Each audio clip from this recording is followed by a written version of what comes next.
Good afternoon, everyone, and welcome. Let the Ojai Festival begin.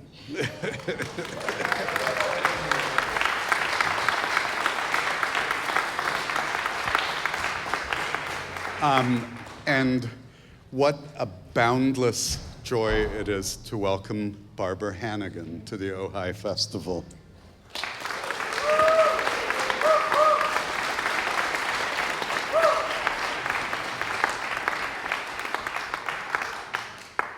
Well done, Edo. Well done, Edo.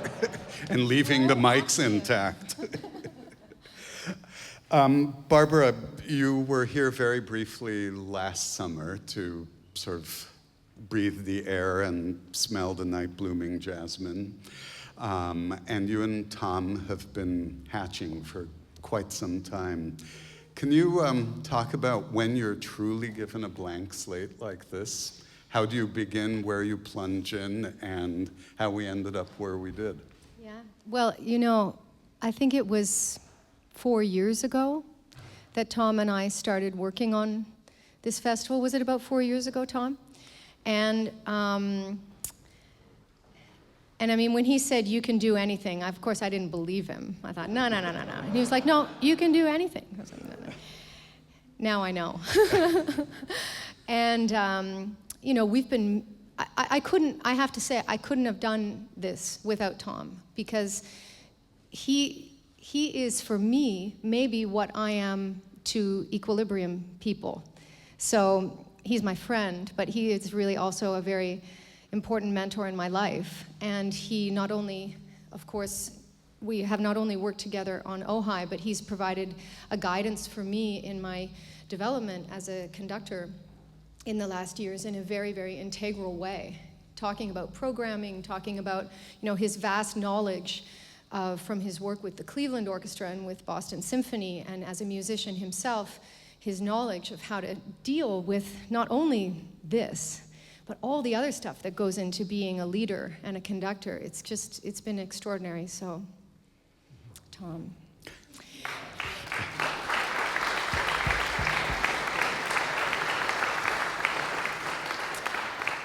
I just want to warn Tom, for the next 4 days, lots of nice things are going to be said about you, so just deal with it. Get used to it, yeah. Accept, surrender, okay? Just surrender. Just let it go. But anyway, so over the last 4 years, in the planning of this, of course I have my favorites, my favorite pieces of all time. And the other day, somebody said to me, well, in the programming, how many of your darlings did you have to kill?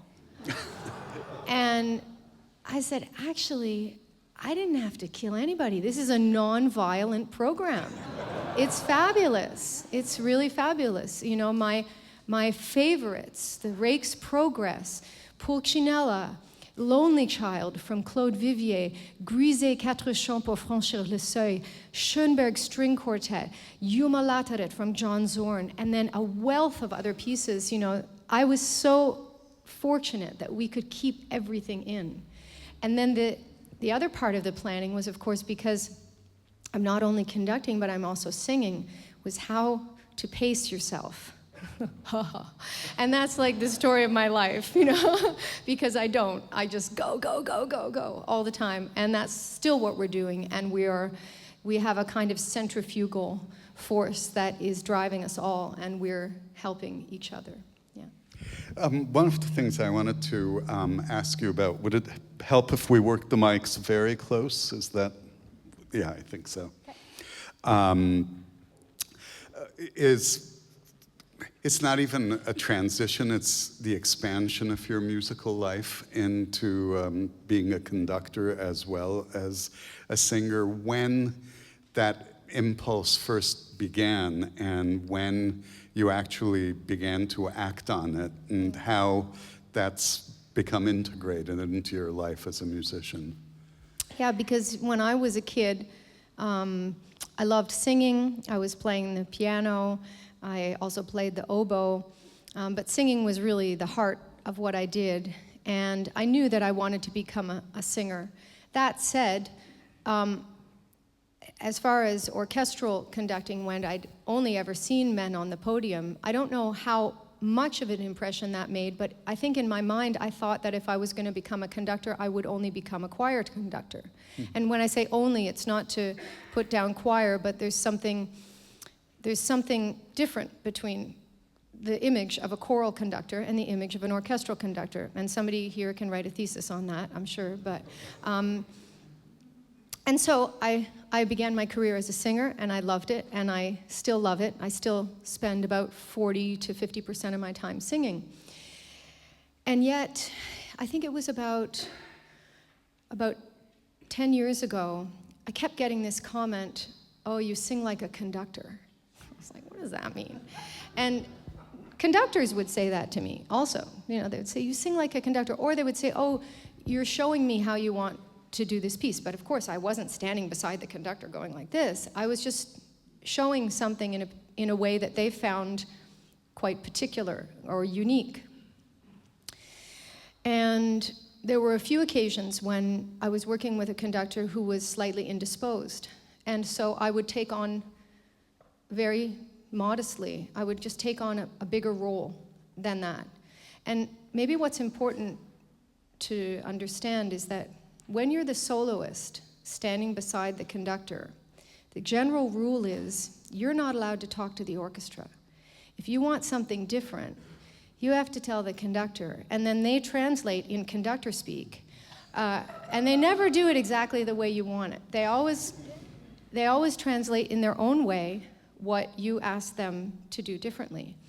And so sometimes I was really chomping at the bit, because I would come sometimes to an orchestra with a piece that I'd done 30 times, and the orchestra had never done it.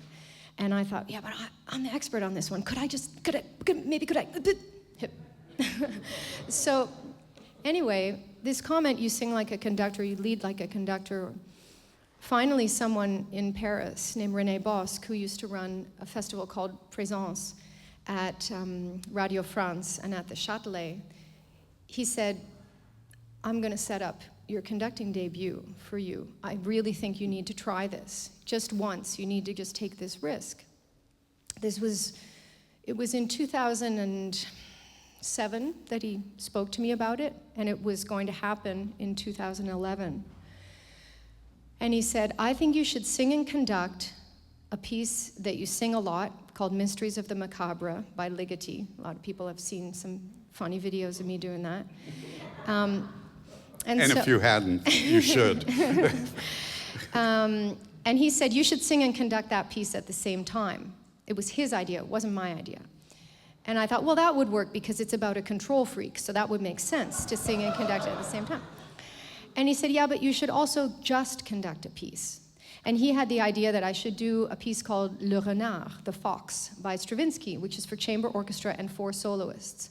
And he thought Stravinsky would be a really good point for me to start as a conductor because of the strengths I had in rhythm and in transition. And so he set it all up at the Châtelet in Paris. And I prepared as much as I could. I didn't take lessons per se, but I studied the score and I prepared as best I could. But I was really only thinking of it as a one-time event. It wasn't that I was going to become a conductor. I was just going to do this one thing, to try it, to take that risk. And I've said, maybe some of you have heard me say this before, but it was very interesting because the feeling I had before I went on stage was really new to me. When I go on stage as a singer, I feel almost adolescent, petulant, me, in a good way, but I can be self-centered because I know there's somebody else looking after all the other stuff. And before I went on stage at the Châtelet as a conductor, I had this really weird feeling. And I don't have any kids, but it was parental. And I'm very specific about the word parental because it was neither male nor female, it was just parental. And I thought, what's that? And it was very emotional. Like I felt like I had to care. I had to take care of everyone in a different way than I usually feel like I have to take care of everyone. And so we did it. We did the show.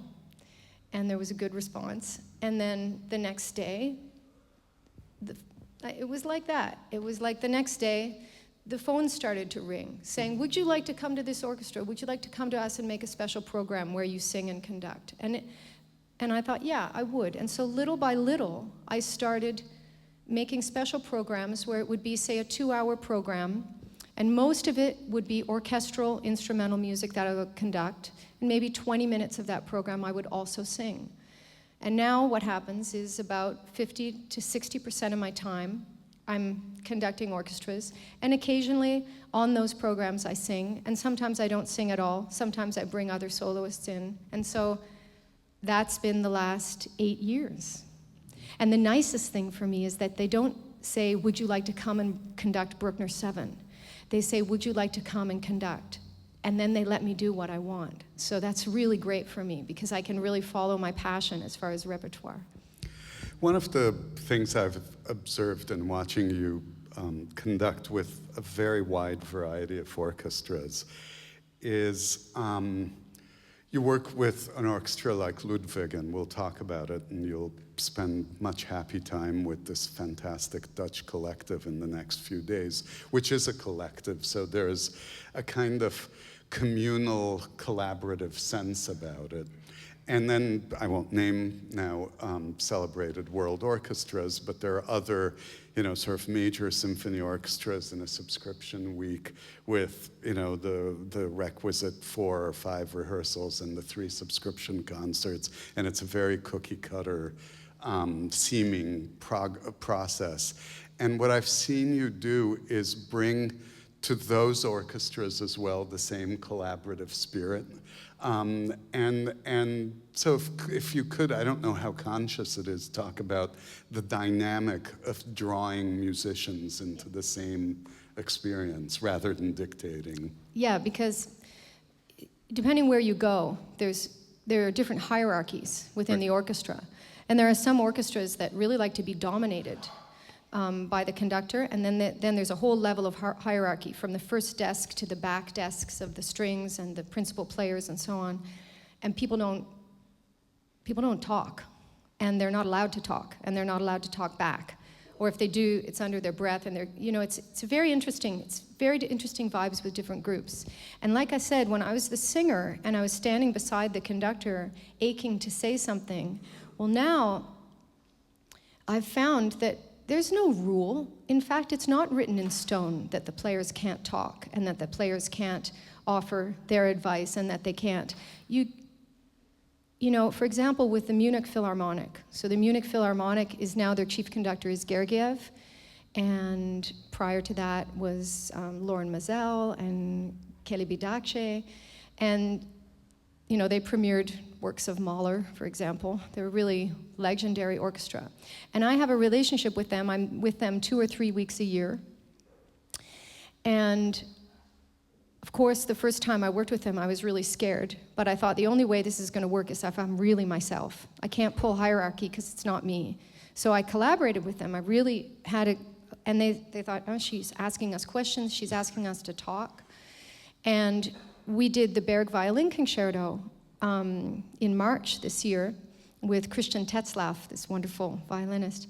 And so he started to say to me what he wanted me to say to the orchestra. Now, Christian has played this piece like 110 times, and I had never conducted it in my life. And I was like, I do not even dare to speak on your behalf. So he turned to me and he said, could you say? And I said, no, tell them. And so Christian started speaking to the orchestra to tell them how he wanted them to play certain things. And they went, because they thought that I had been usurped in my power. They thought, and I was like, and I kept, all through the rehearsal, I kept saying, no, you say it, no, you say it. And gradually they saw that it was like a circle. That's how we were communicating, like a circle, And then, for example, also with the Munich Philharmonic, on another program, we were doing a Haydn symphony.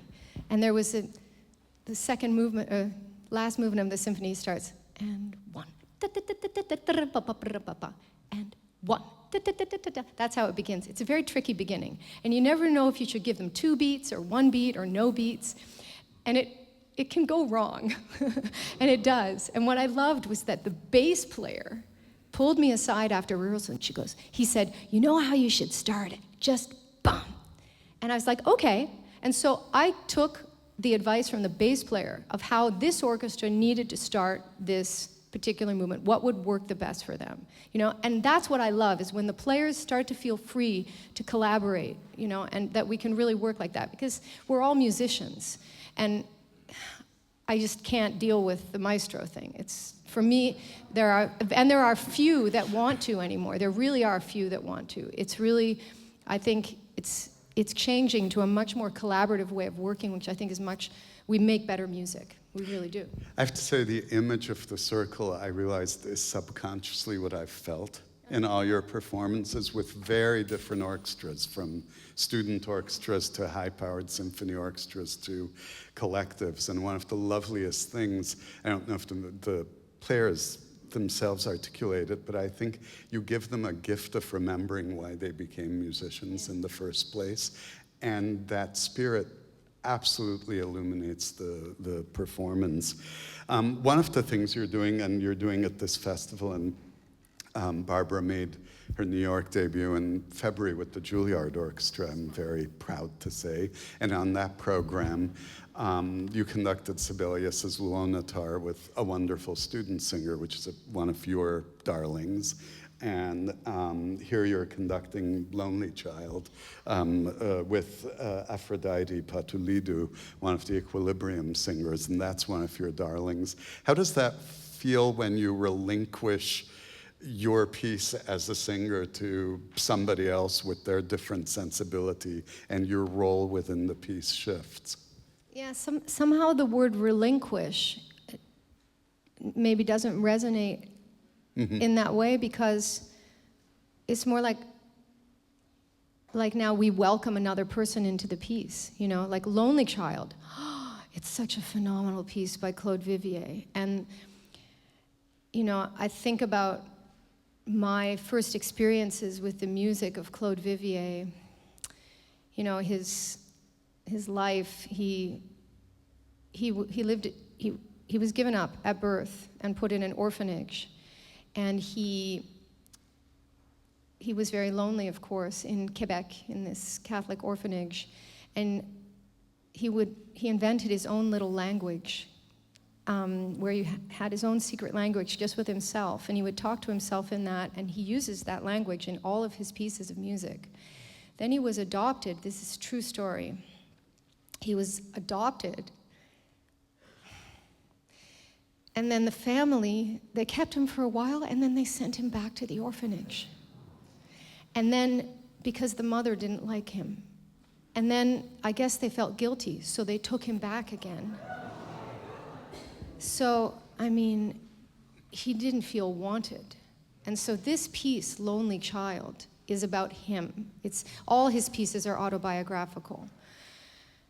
Just before he died, quite a violent death, he was writing a piece called Do You Believe in the Immortality of the Soul? He didn't finish it before he was murdered. At the age of 34. Yeah. He was a Canadian composer, but extraordinary.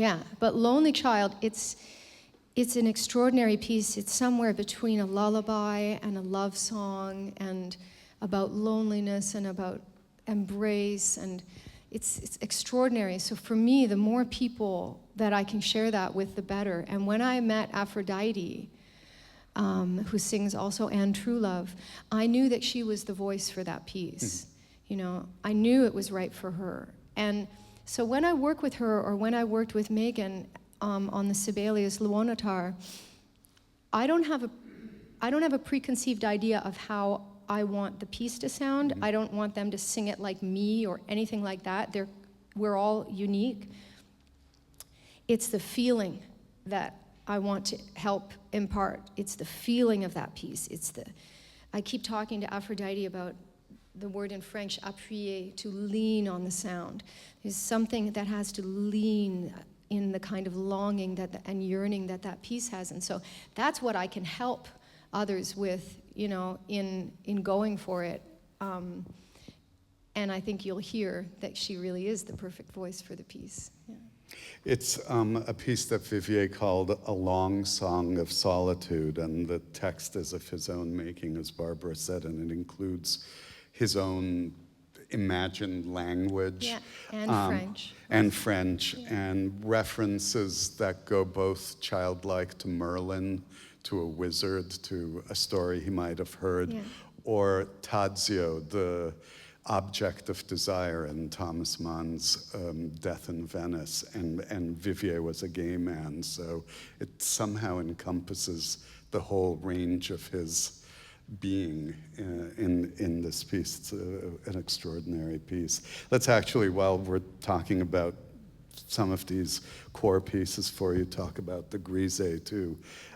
French composer, also sadly short-lived, died in his early 50s of an aneurysm, and this piece is called Quatre chants pour franchir le seuil, 4 songs for crossing the threshold. And astoundingly enough, it was his last completed score to write a piece with that title. And he never heard the premiere. George Benjamin, a composer and conductor who I worked with a lot, he conducted the premiere of the piece, and Grise he wasn't alive to hear it. And it's such an honor to bring it here. It's a piece I've done with different ensembles and also different orchestras and conductors. And it's really cool for me that Stephen Schick is conducting it here, because many of you know Stephen Schick from other festivals, the percussionist, but he's one of my heroes. I was 19 when I heard him play the first time with the Bang on a Can All-Stars, and I was just like, oh, he's amazing. And now, this morning I was conducting Stephen in a rehearsal of William Walton's Facade, and last night he was conducting me in the rehearsal of the Grise, and I just thought, where else is this gonna happen but Ojai? It's crazy, There are a few other elements of Facade which fall into the where else could this happen but Ojai, but we'll leave those unidentified for the moment to protect the innocent or the guilty. Talk a little about Ludwig, who the Ojai audience, and I think maybe the US audience, is meeting for the first time. It's a collective that began, I think, about 7 years ago, and you've had a very close association, and their presence is integral to the plan here. Yeah, Ludwig are a very central force of this festival. There we go. And in Holland, where I lived for 20 years, I lived in Amsterdam, there were severe arts cuts. Holland was utopia for musicians. There were so many orchestras and so many chamber concerts. It was unbelievable. And when I went there in 1995 as a student, I was just, I couldn't believe it. I was like a kid in a candy shop, And over the years, I saw the arts funding from the government, and you have to remember, everything in Holland was government funded. There wasn't private funding. People didn't have patrons of the arts like they do here in America. It was a completely different system.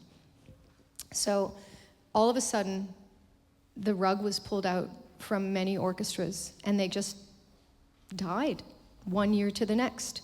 There was the Radio Symphony Orchestra, the Radio Philharmonic Orchestra, and the Radio Chamber Orchestra. All 2 out of the 3 were just gone. And many of those players some of those players decided, we are going to resist. And like a phoenix, they created their own collective ensemble of how they wanted it to be, no matter what. No matter whether they had money or not, didn't matter. They were going to be the orchestra that they wanted to be, and a collective that could go from small to large, from one solo player to a full orchestra. So in 2012, I started working with them. Some of the players I knew from, of course, singing with the orchestras or from other ensembles. And we started working together in 2012. In fact, our first project was Facade by William Walton, which we'll do here on Sunday morning, like I said, with Steve and Ara and Tom and a lot of other people. And then we recorded a big album together. As I was developing as a conductor, we recorded the Lulu Suite by Alban Berg, and the Gershwin I commissioned from Bill Elliott, a suite called from Girl Crazy, the musical, And we made a special kind of concept album on that called Crazy Girl Crazy, and we've been kind of inseparable ever since. So they asked me at one point, do you want, what's your title? What's your title? Shall we call you chief conductor or resident conductor? And I said, no. I'm just one of the collective. So we are a collective. And I conduct, and sometimes I sing, and they do lots of things without conductor. And so this is how we roll. And we're a pretty tight bunch. It's very special to be here with them.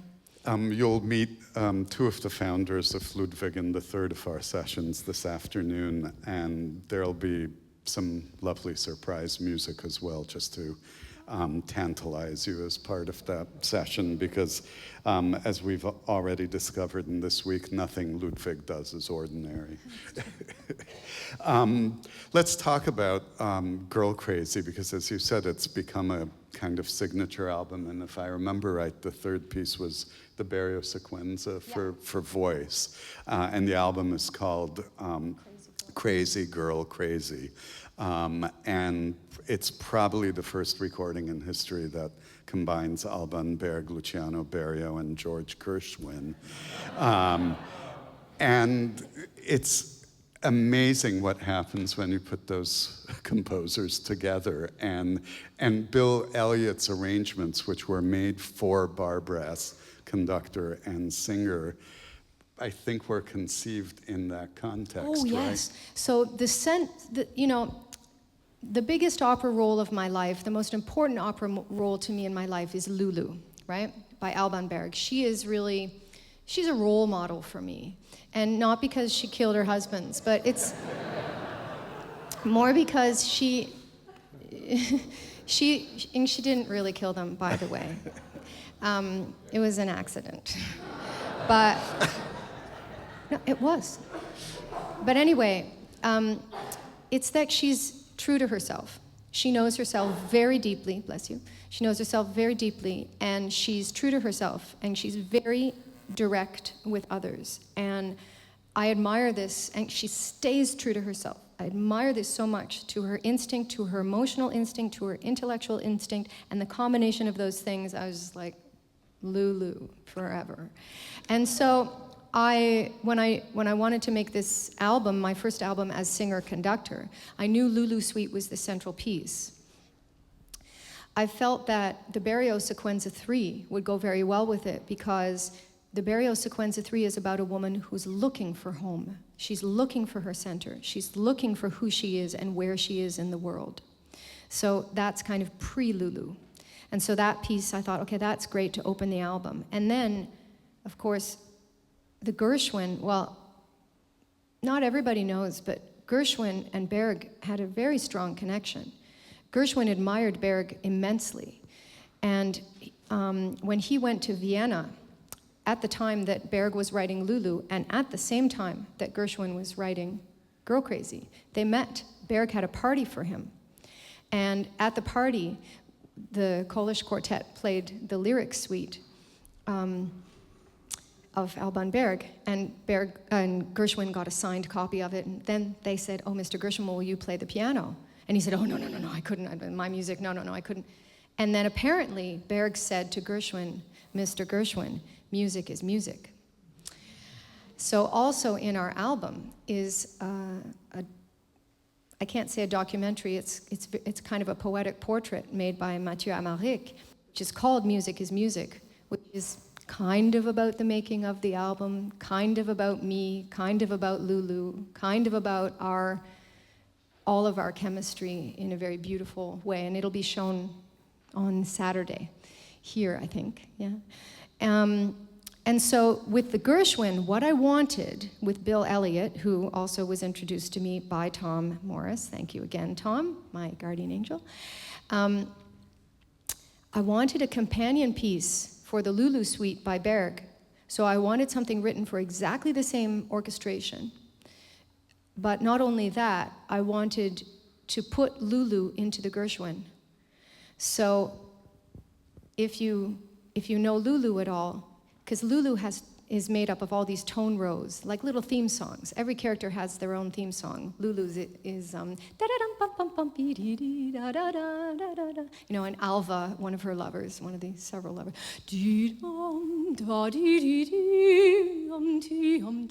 So we put all of that stuff into the Gershwin suite. We hid it, just like Berg would hide secret messages in his music. We hid all this Berg in the Gershwin. It's all in there. Everything is in there. It's in there in a vertical way, it's in there in a horizontal way, and it's in there in a diagonal way. So Bill and I worked together. It was really neat to work with him, because normally when a composer writes for me, it's like they write it and it's done, and then I beg them to change a few things, and that's it. With Bill, it wasn't like that. He would send me like a rough draft, and I was in Aix-en-Provence at the time, so he would send it to me by email. I'd print it out. We'd Skype. I'd be in a studio with a grand piano. We'd Skype, and I'd say, okay, change this, this, this, this, and this. Okay, so I'm going to change all the time signatures of the next 12 bars, and I would make everything much more complicated according to how I felt it could match better with Gershwin, also with some of the other composers that I wanted to hide in there, like Ligety and Boulez. And then I'd send it back to him, and then he'd send me a new copy, and we went back and forth and back and forth. So it was amazing, and even right up until the premiere, he would be in the audience changing things, adding things, changing instruments. It was wonderful. I had never worked like that, and I thought, we could work like that with singers and composers as well. It is possible. So I have a project coming up this summer where we're going to start doing that with different composers, because now I know, why not? It's a real revelation, because we tend to think of them as non-intersecting worlds. Berg and George Gershwin, cultures, musical vocabulary, the works. And then you hear about the admiration Gershwin had for Berg, and the fact that they're writing at the same time. They're, in essence, breathing the same air at the same time. And suddenly you hear Gershwin in a very different light in these arrangements. And I'm going to take one more leap and bring it to Southern California. There's home movie footage of George Gershwin and Arnold Schoenberg playing tennis. And if you want to go on YouTube, that compendium of all human knowledge, you can watch these home movies. And when Gershwin died very young of a brain tumor, one of the most beautiful, beautiful and deeply personal tributes were written by Arnold Schoenberg. And Schoenberg, of course, had been transplanted from the Austria where he had worked with Berg, and there's such a touching both historical and musical kind of full circle in Gershwin coming to know Schoenberg in Los Angeles. And one of the many brilliant, subtle threads of the festival's programming is that our ancestor figures of Southern California new music, Igor Stravinsky and Arnold Schoenberg, make their very deeply impressive presences felt. So, and of course, the music of both composers, and particularly Stravinsky, has had a 73-year history with this festival. So it all, it's amazing how many things land at home in a small town in inland California. Let's talk briefly about John Zorn, because we talked about the ancestors. Here, he's our present-day deep presence in this festival. And I want to ask you specifically about an amazing piece called Yuma Lataret, in my half-baked Finnish. The text is from the Kalevala, the Finnish national epic, which was assembled in the early 19th century and is this core collection of Finnish creation and god and goddess myths. So with that as introduction, how did you and this piece come together, and your deep belief and championing of John Zorn's music? Well, John is, I don't even know how to describe him. He's a composer, he's He's a player, he's a leader, he's a jazz musician, he's in the beyond. And I think he's just an extraordinary creative human being. And I met him in 2015 when I was singing Written on Skin in New York City. And I'd always admired him, and I'd known about his music, and I'd listened to his music on recordings since I was in university. And funnily enough, with my love, Mathieu, who Amaric, funnily enough, it turned out that Mathieu had been working with John Zorn for a very long time, but I didn't know Mathieu then, and had been making films on him, and you will see one of the films here, so there was a funny connection that way. But John had this piece that he'd written called Jumalattaret, which hadn't been premiered. He had written it for a very high soprano, and she wanted him to make so many changes to it that he just took it back and said, forget it, you're not doing it. And that's John. And so he gave it to me and asked me if I wanted to sing it. And we were going to record it. And you can read my program note. It's a pretty funny program note in the festival book on it. So I don't have to explain everything. It's very honest because this piece is so hard. I think it's the hardest thing I've ever learned. It ruined my summer vacation last year. My dad and stepmom can tell you, it really ruined my summer. I was not fun to be around. But on the other hand, it has given me, the first time I performed it was a year ago in Lisbon, in Portugal, at a jazz festival, and John was there. And it gave me so much joy to perform it. I felt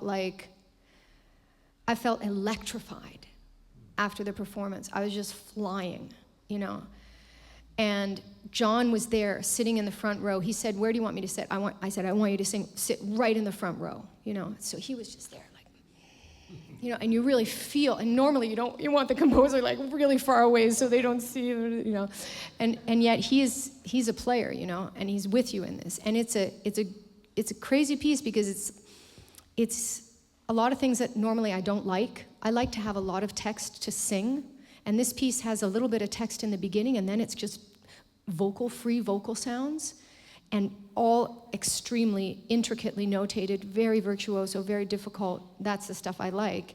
But this was beyond, And yet, when I finally did learn it, I felt, I gotta sing it again and again and again. So we programmed it again last November on very short notice at a festival in Holland. And John was sitting almost on stage with me for that one, cross-legged on the floor. He was just with us. And it's for me and Steve Gosling on piano, who is just a powerhouse. Yesterday my family, they went to the rehearsal and they were like, yeah, you were good, but Steve was amazing.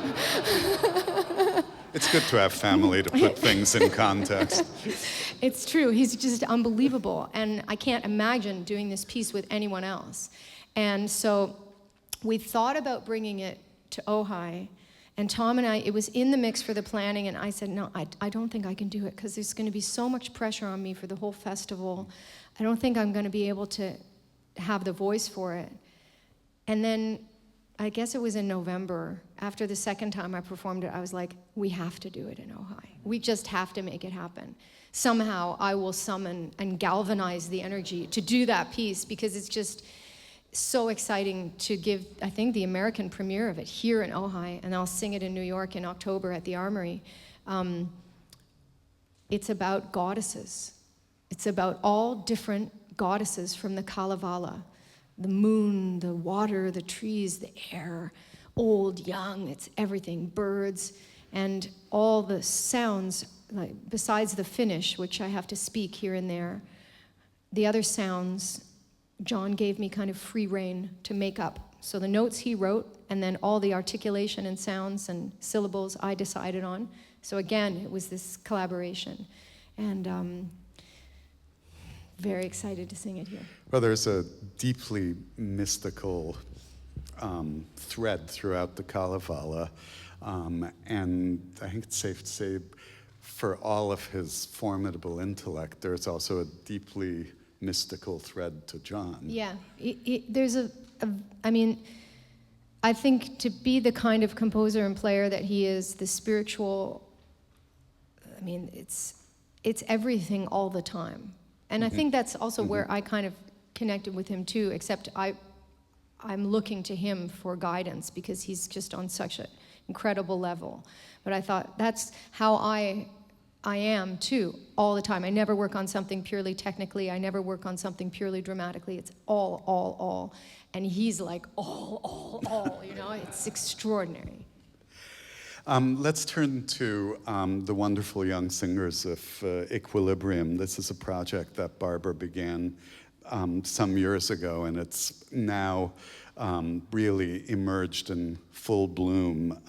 And this is, I think, the first landing in America and the first season of Equilibrium, which is, if Barbara wasn't doing enough, this is a deeply committed mentoring project for young composers young singers I'm sure you'll start one for composers too, but young singers on the cusp of a professional life. And to represent a fuller view of it, we also just wanted to invite one of the fabulous young singers you'll hear all weekend and ask Kate Howden to join us.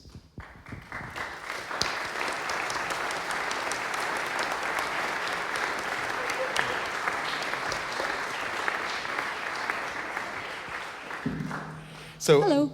Barbara, why don't you start? I'd love to get how and why you cooked up Equilibrium, and then how somewhere in the universe Kate began to hear about it and think, this might be a lovely way of spending my life for a year or two. So you begin.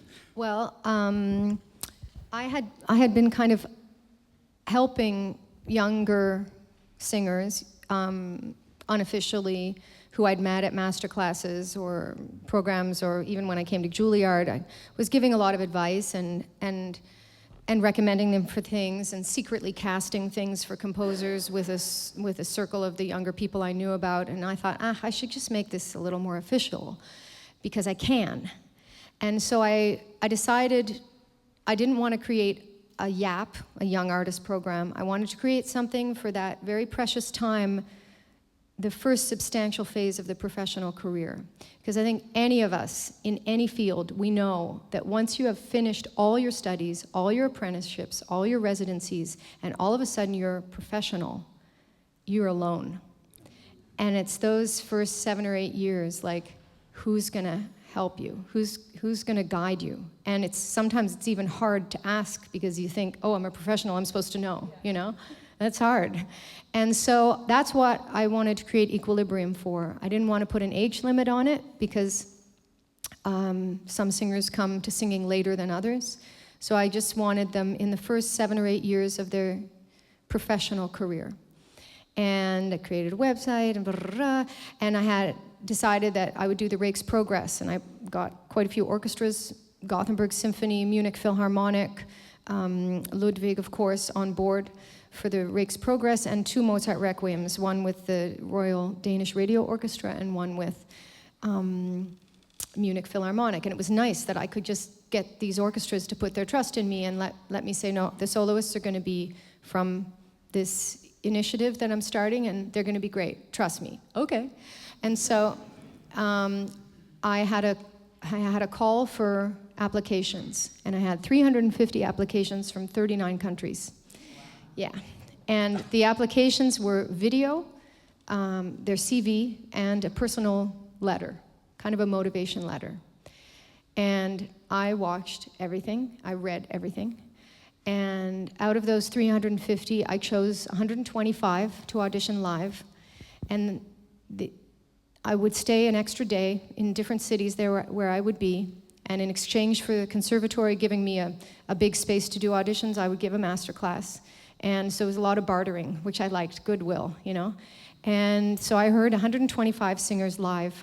And out of those 125, I chose approximately 20. 3 casts for the Rake's Progress and 2 casts for the Mozart Requiem. And our work is towards not only a successful, but a satisfying career in music. And part of this is because I've seen many wonderful colleagues leave the business because they were unhappy. They didn't feel confident in their musicianship. They didn't feel the support of others. They felt pushed aside.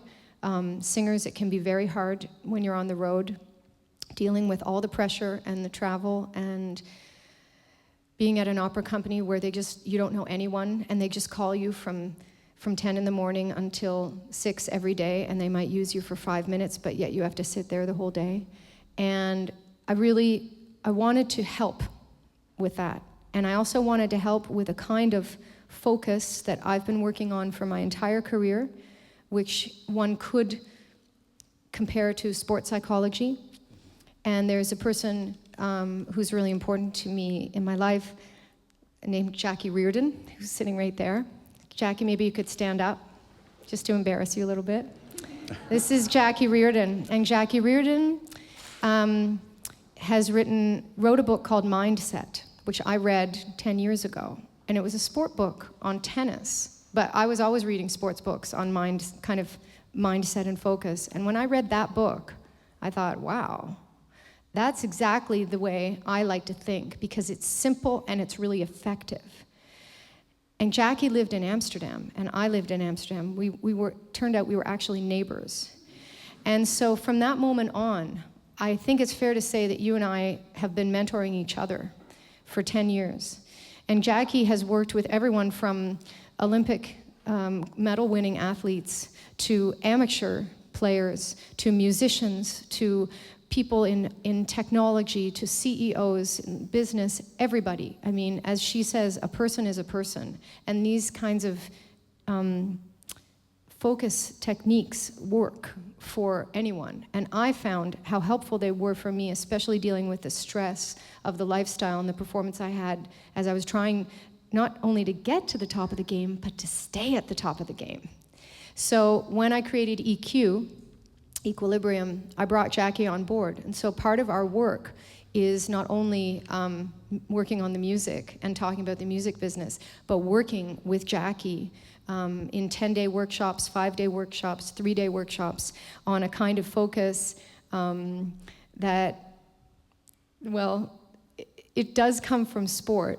And Jackie always laughs at me because, there's lots of exercises with tennis balls and skipping ropes and so on, but it all basically boils down to how do we focus, how do we control our eyes, our breath, and how do we deal with other people. And so, just last thing about Jackie, so now she changed the name of her website, Mindset, to Friendly Eyes.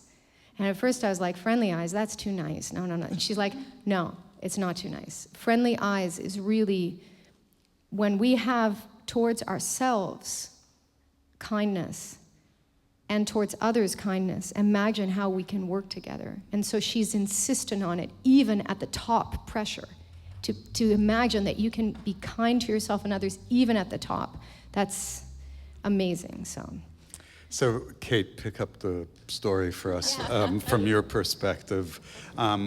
Where were you when this first inkling of Equilibrium came, and tell us a little about the experience of it? Well, I live in London, so I went to the auditions in London, and obviously I admired Barbara's work for a long time. When I saw the advertisement, I wasn't entirely sure exactly what it was. Neither was I. I knew they were doing Rake's Progress and Mozart Requiem, but I didn't know what else it would be, but I just thought, I'm just going to go for it. I was sort of at a low point in my career. I'd been out of music college for a few years, and I had some work, but not as much as I would like, and I was feeling a bit down about myself. And I just wanted to work with Barbara in some way, so I thought I'll give it a chance. Went for the audition, and the audition was quite amazing, actually, because we all sang to her, but it felt quite natural. I didn't think, oh, this is Barbara Hannigan. That's what I thought I would think when I went in. I thought, but you just were quite relaxed, and Jackie was there as well in my audition, I remember. And then afterwards, in a group of 5 or 6 of us that had been there, we got a chance to talk to Barbara for quite a long time, actually, for maybe 45 minutes or so, yeah, and ask her anything we wanted to ask, and she was very candid. So yeah, I thought, oh, even if nothing comes of this, it was a really good experience. And then later I heard that I got in, and that was amazing.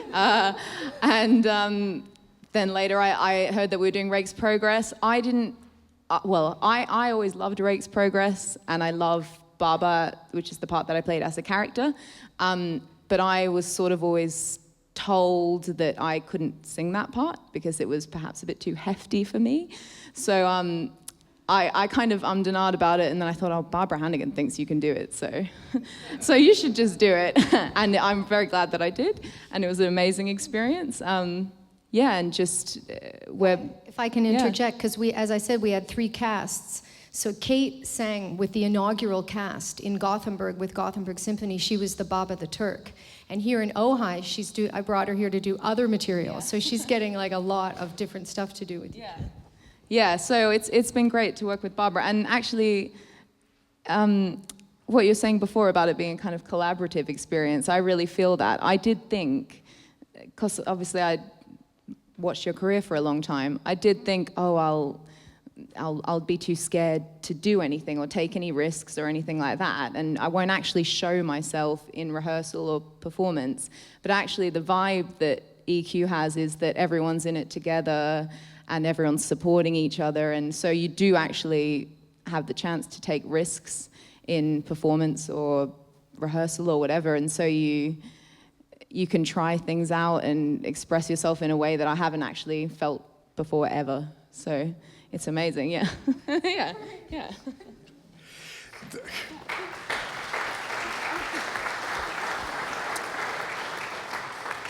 The entire cast of tonight's Rake's Progress is a cast from Equilibrium, and this is a project conceived for Equilibrium, and it's, I don't think we should give too much away, but it's not a concert performance. It's a very comprehensively conceived staging of the Rake's Progress. And I want to do one piece of detour, because with the gray, what little gray there is on my head, I can now be the memory of the Ojai festivals. When the Rake's Progress finally had its first Los Angeles performance, it was in, I think, the early 60s, and it was done by USC Opera. And the then music critic of the Los Angeles Times, who was actually a wonderful man named Albert Goldberg, did not take to it and gave it a scathing review. And the composer was a local boy living in West Hollywood. And there is in the Stravinsky books an unbelievably wicked answer to Albert Goldberg, which is worth reading. And some of you have memories, as I do, such fond memories of Lawrence Morton, who really was the founding spirit of That's Lawrence Calling. The founding spirit who really set Ojai on its adventurous path. I read that letter and I looked at Lawrence and I said, Lawrence, some of that letter sounds suspiciously like you. And Lawrence was a Minnesotan who would never take credit or be the center of attention. And he just smiled quietly. And I share that information for you. But the ghost of Stravinsky is ever present in Libby Park. We're going to happily end with some music, with Kate being joined by Edo Frenkel, who is playing about 30 different roles here at the Ojai Festival as a harpsichordist in the Rake, and conductor in some pieces, and pianist in other pieces, and arranger in other pieces. So like everyone else here, he's a multiple threat man. And we're going to just hear some heavenly music. But before I introduce it, since you introduced Jackie, I can't resist. You motioned in a way that suggested your father and stepmother are here. Can we meet them? They're right there. There's my dad, Ed Hannigan's dad. You have to.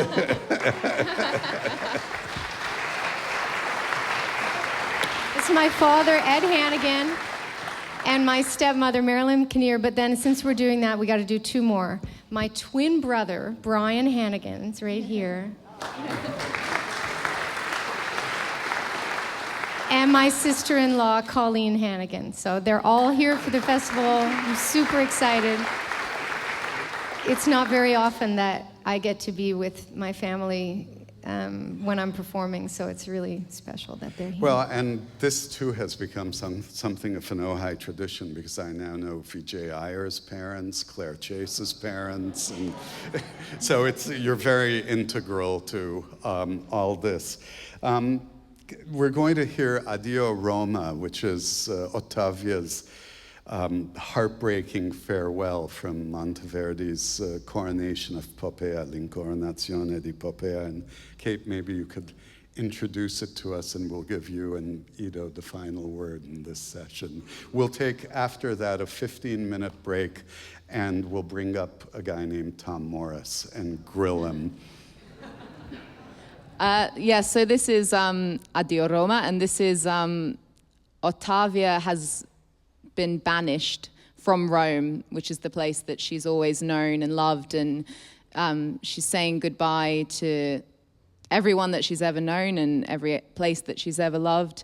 And she's sometimes, I don't know, seen as a bit of a baddie in the opera, but you can still connect with the emotions of being forced to leave somewhere that you know and love, even if you weren't very nice while you were there.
Navigo desperate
Really go.